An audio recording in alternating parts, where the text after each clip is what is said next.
नाज़रीन, पाकिस्तान में दहशत गर्दी की बड़ी कार्रवाइयाँ हुई हैं। सिक्योरिटी फोर्सेज ने पाक फजाइया के ट्रेनिंग एयर बेस पर दहशतगर्द हमले को नाकाम बना दिया है। 17 फौजी जो हैं वो पाकिस्तान की फ़ौज के शहीद हो गए हैं। एक तरफ वो हमारे एयर फोर्स पे हमले कर रहे हैं।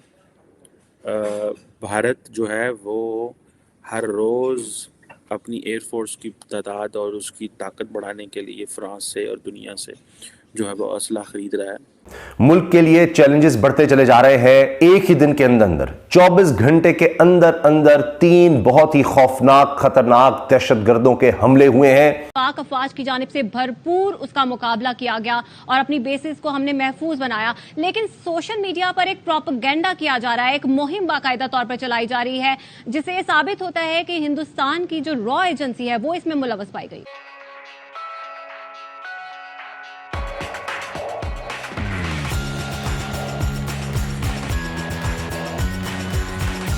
और इसके बाद हमें यह नजर आ रहा है कि अब मुल्क में हाई अलर्ट है, लेकिन साथ ही साथ हम देख रहे हैं सियासी तौर पर भी हालात कशीदा होते नजर आ रहे हैं।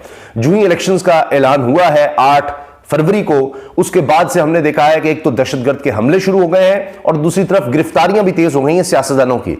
अब फवाद चौधरी को भी गिरफ्तार कर लिया गया है, असद कैसर को गिरफ्तार किया गया और उसके फौरी बाद फिर फवाद चौधरी को, जो कि इस्तेकाम पाकिस्तान पार्टी में जा चुके थे, उनके भाई के घर से बताया जा रहा है कि फवाद चौधरी को गिरफ्तार किया गया है। फैसल चौधरी साहब कह रहे हैं हमें नहीं पता उनको कहां ले जाया गया है, किस केस में गिरफ्तार किया गया है। ये चीजें भी सामने आएंगी और लोग ये बात भी कर रहे हैं कि फवाद चौधरी की गिरफ्तारी के बाद क्या अब प्रेस कॉन्फ्रेंस करेंगे, क्योंकि वो तो इस्तेकाम पाकिस्तान पार्टी में जा चुके थे, या फिर उनकी गिरफ्तारी के बाद उनको अदालत लाया जाएगा जिस तरह असद कैसर को लाया गया है। लेकिन असद कैसर का जो केस है वो भी बड़ा कंट्रोवर्शियल हो गया है कि उनको किस तरह पुलिस गिरफ्तार कर सकती है जबकि एंटी करप्शन ने पुलिस से कोई मदद मांगी ही नहीं। और ये एक अजीब बात है, ये भी अनोखा केस पाकिस्तान की तारीख में है दीगर केसेस की तरह के पुलिस खुद से ही किसी को गिरफ्तार कर रही है, यानी खुद उनको भी नहीं गिरफ्तारी चाहिए थी। कह रहे हमें हमारा पुलिस का डायरेक्ट केस नहीं था, एंटी करप्शन का था, और एंटी करप्शन वाले कहते हैं हमने कहा ही नहीं पुलिस को, पुलिस ने खुद ही गिरफ्तार कर लिया। और जज साहब आगे से क्या कहते हैं कि चले पुलिस ने अब कर लिया है तो आप अपने पास रख लें जुडिशियल, क्योंकि चंद दिन लग सकते हैं ताकि जिनको चाहिए गिरफ्तारी एंटी करप्शन वगैरह को तो वो उतनी देर तक इंतजाम कर लें। आप अंदाजा लगाइए तो सब कैसर के मामले में हो रहा है। फवाद चौधरी का मामला जरा मुख्तलिफ नजर आ रहा है, उसकी भी हम बात करते हैं क्योंकि पीछे असल कहानी क्या है फवाद चौधरी की गिरफ्तारी की। जब वो इस्तेकाम पाकिस्तान पार्टी में चले गए थे तो फिर क्या जरूरत थी उनकी गिरफ्तारी की। अब ये तो नजर आ रहा है और बहुत से लोग गिरफ्तार होंगे, लेकिन एक और बड़ी शर्मनाक हरकत हुई है फैसलाबाद में। वहां पर लोगों ने जाकर पुलिस के दफातर के अंदर जाकर एहतजाज शुरू कर दिया है, क्योंकि अब बहनों को, औरतों को अगवा करना शुरू कर दिया है पुलिस ने मुबैना तौर पर। फैसलाबाद में हुआ है कि तहरीक इंसाफ का कारकुन है और मुखालिफिन को खुश करने के लिए उसकी बहन को, यानी शायद उसको गिरफ्तार करना चाहते थे, पता नहीं क्या, लेकिन जो चीजें रिपोर्ट हो रही हैं, जो कंफर्म है वो आपके सामने रखूंगा, बहन को अगवा कर लिया गया है। अब ये बहुत ही अफसोसनाक है, ये हालत बड़ी बुरी हो गई। अब मुल्क में इस तरह से पुलिस और कानून नाफिज करने वाले इदारों की तरफ से अब अगर बहनों बेटियों को उठा लिया जाएगा तो अब तो लगता है कि पहले जिस तरह हम बात कर रहे थे, खतरे का इजहार कर रहे थे कि चादर और चारदीवारी का तकद्दुस पामाल किया जा रहा है, घरों तक जाया जा रहा है, औरतें बच्चे हिरासा हो रहे हैं, वीडियो सामने आ रही थी, सीसीटीवी फुटेज भी उठाकर ले जाते हैं, कैमरे तोड़ देते हैं। फिर मैंने आपको बताया कि लाहौर में ऐसा वाकया हुआ कि खातून कह रही है कि हम घर में अकेले हैं, बच्चे और औरतें हैं, आप वारंट दिखाएं। उनका वारंट नहीं, वारंट को छोड़ें आप, तो वो अंदर दंदनाते फिरते हैं, कोई लेडी पुलिस नहीं है। अब पहले ही हम ये कह रहे थे और ये राना सनाउल्लाह साहब ने इसमें जनाब वर्ल्ड रिकॉर्ड बनाया था 4414 रेड्स करवाकर, और कहते हैं हमने घरों में रेड करवाई हैं और इतने गिरफ्तार किए हैं। तब बिस्मिल्लाहिर्रहमानिर्रहीम जी, देखें हिंदुस्तान कभी आपका दोस्त नहीं था और ना कभी दोस्त रहना है। उसने हमेशा उसके घिनौने जो है वो मंसूबे रहे हैं हिंदुस्तान के कि पाकिस्तान को किसी तरीके से नाकाम बनाने की हमेशा नाकाम कोशिशें हिंदुस्तान करता रहा है, चाहे सोशल मीडिया पे कर रहा हो या फिजिकली उन दहशतगर्दों की ट्रेनिंग कर रहा हो। दहशतगर्दों को जिस तरीके से वो ट्रेन करके फिर उनकी माली मुआवनत और उनके लिए सहूलतकारी जो भारत ने की है पाकिस्तान में इन तमाम दहशतगर्दी कार्रवाइयों के लिए, वो किसी से छुपी हुई नहीं है। तो मैं सलाम पेश करता हूँ सबसे पहले कल पश्चिम में जो हमारे जवानों ने, फौजी जवानों ने जाम शहादत नोश की, और आज जिस तरीके से हमारे जवानों ने मियाँ वाली में उन दहशतगर्दों का मुकाबला किया और उन दहशतगर्दों को जहन्नुम के दरवाजे पे जाके फेंका उन जिसके वो मुस्तहक थे। ये कोई भी दहशतगर्द हो, किसी की भी सहूलतकारी में हो, ना ये अवाम के दोस्त हैं, ना ये पाकिस्तान के दोस्त हैं, ना ये मुसलमानों के दोस्त हैं। और ये मैं कहता हूँ वो मुसलमान नहीं हैं جو کہتے بھی ہیں کوئی مذہبی تنظیمیں یا کوئی بینڈ آرگنائزیشن ان کو اونرشپ بھی لیتی ہیں، تو میں کہتا ہوں کہ کوئی بھی مسلمان اس طرح کی حرکت نہیں کر سکتا. تو یہ دہشت گرد ہیں، ان کے ساتھ دہشت گردی جیسا ہی دہشت گردوں والا ہی سلوک ہونا چاہیے. اور میں کہتا ہوں کہ جس طریقے سے ہمارے تمام اداروں نے ہمت کے ساتھ اس کو مقابلہ کیا ہے، ہم سب ان کو سلام پیش کرتے ہیں. اور ایک اور بات میں کہوں گا کہ اس پاکستان کی سالمیت کے لیے یہ سب کے لیے پیغام ہے کہ پاکستان میں ہر شخص اپنے ملک کی حفاظت کے لیے، اپنے ملک کی بقا کے لیے وہ فوجی ہے. اچھا شرجیل امام، فورسز کے بروقت اور مؤثر جواب کی بدولت ناکام بنا دیا گیا. اہلکاروں اور اساسوں کی حفاظت کو یقینی بنایا گیا ہے.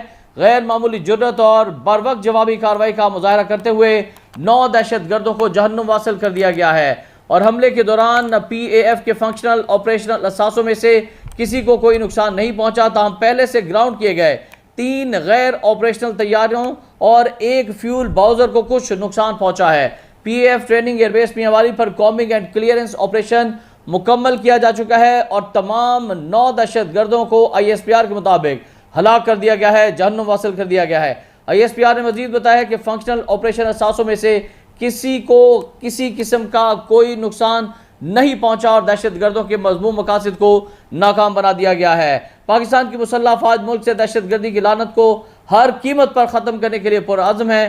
پاک فوج کے شعبہ تعلقات عامہ کے مطابق 3 نومبر کو خیبر پختونخوا میں دہشت گردی کے 3 اور بلوچستان میں 1 واقعہ پیش آیا. بلوچستان کے علاقے پستی اور اورمڑا میں دہشت گردوں کے حملے میں 14، جبکہ خیبر پختونخوا کے ضلع لکی مروت میں مقابلے کے دوران 2 اور ڈیرہ اسماعیل خان میں دیسی ساختہ دھماکے میں 1 فوجی جوان نے جام شہادت نوش کیا ہے. دہشت گردی کے واقعات میں مجموعی طور پر 17 فوجی جوانوں نے ملک کی دھرتی کی خاطر، سرزمین کی حفاظت کی خاطر اپنی جانوں کا نذرانہ پیش کیا ہے. جمعہ کو ہی خیبر پختونخوا کے ضلع ڈیرہ اسماعیل خان میں پولیس کی گاڑی کے قریب دھماکہ کیا گیا تھا، جس کے نتیجے میں 6 افراد جاں بحق اور 22 زخمی ہو گئے تھے. کہیں سے وہ رافیل خرید رہا ہے، کہیں سے وہ کچھ خرید رہا ہے. اور آپ کو یاد ہوگا ماضی میں بھی دہشت گردوں نے پاکستان کے ایئر فورس پہ حملے کیے تھے تاکہ مجھے یاد ہے ایک PC-3 اورین ہوا کرتا تھا جو امریکہ نے پاکستان کو 2 جہاز دیے تھے جو انٹیلیجنس گیدرنگ کرتے تھے انڈین اوشن ریجن میں اور عربین اوشن میں اور جہاں پہ بھی وہ اٹھتا تھا، ظاہری بات ہے. لیکن وہ اس کو بھی پارشلی ڈیمیج ہوا تھا. اس وقت شاید پاکستان یہ نہیں سمجھتا تھا کہ یہ لوگ ہماری ایئر فورس اور نیوی کے انسٹالیشنز پہ حملے کر سکتے ہیں. بہرحال انہوں نے کیے ہیں اور انہوں نے بتایا ہے کہ we are among you, we are sitting with in you, ہم آپ کے اندر ہی بیٹھے ہوئے ہیں. 2 اس میں چیزیں 3 ہیں. ایک چیز یہ ہے کہ کس نے کیا، دوسرا یہ ہے کہ اس کے پیچھے کون ہے، تیسرا یہ ہے کہ ہم کدھر ہیں. ٹھیک ہے نا جی.